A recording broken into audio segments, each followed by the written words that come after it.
দর্শক এই মুহূর্তে নয়াপল্টনে আছেন সহকর্মী ইউসুফ আলী, যুক্ত হচ্ছি তার সাথে। ইউসুফ, দীর্ঘদিন পর আজ সমাবেশ করছে বিএনপি। নেতা কর্মীদের উপস্থিতি কি খবর আছে আপনার কাছে জানাবেন।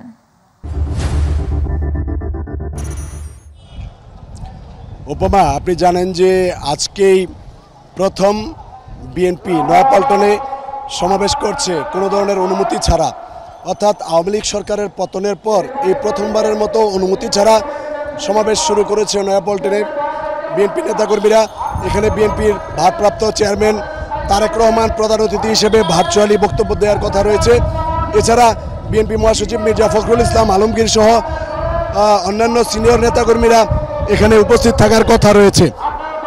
আপনি দেখছেন দুপুর 2টায় সমাবেশ শুরু হওয়ার কথা থাকলেও আপনার এই নয়াপল্টনে যে বিএনপির কেন্দ্রীয় কার্যালয় রয়েছে সেই কার্যালয়ের সামনে জনসমাগম ঘটানোর জন্য দলীয় নেতাকর্মীরা বিভিন্ন রাজধানীতে যে বিভিন্ন ওয়ার্ড এবং থানা রয়েছে সেই ওয়ার্ড এবং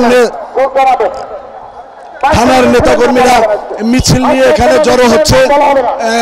নয়াপল্টনের যে কেন্দ্রীয় কার্যালয় সেখানে কিন্তু যে সমাবেশের জন্য যে মঞ্চ তৈরি করা হয়েছে সেটি কিন্তু এখনো পরিপূর্ণভাবে সম্পন্ন হয়নি, কারণ হঠাৎ করেই এই সমাবেশটির আয়োজন করা হয়েছে। আজকের যে সমাবেশটি হচ্ছে এই সমাবেশটি একটু ভিন্ন রকম। অন্যান্য সময়ে নয়াপল্টনে সমাবেশ করতে হলে পুলিশের কাছ থেকে অনুমতি নিতে হতো, কিন্তু আজকে যে সমাবেশ হচ্ছে সেখানে কোনো অনুমতি নেওয়ার প্রয়োজন নেই।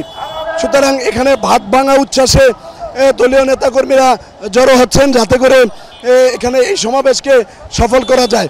সবচেয়ে বড় বিষয় যেটি যে অর্থাৎ যে আওয়ামী লীগ সরকার ক্ষমতায় ছিল সেই সরকারের ছাত্রদের সঙ্গে ঐক্যবদ্ধ আন্দোলনের মুখে সরকার যে পদত্যাগ করেছে তারপরে তারা এখানে মুক্তভাবে সমাবেশ করতে পেরেছে।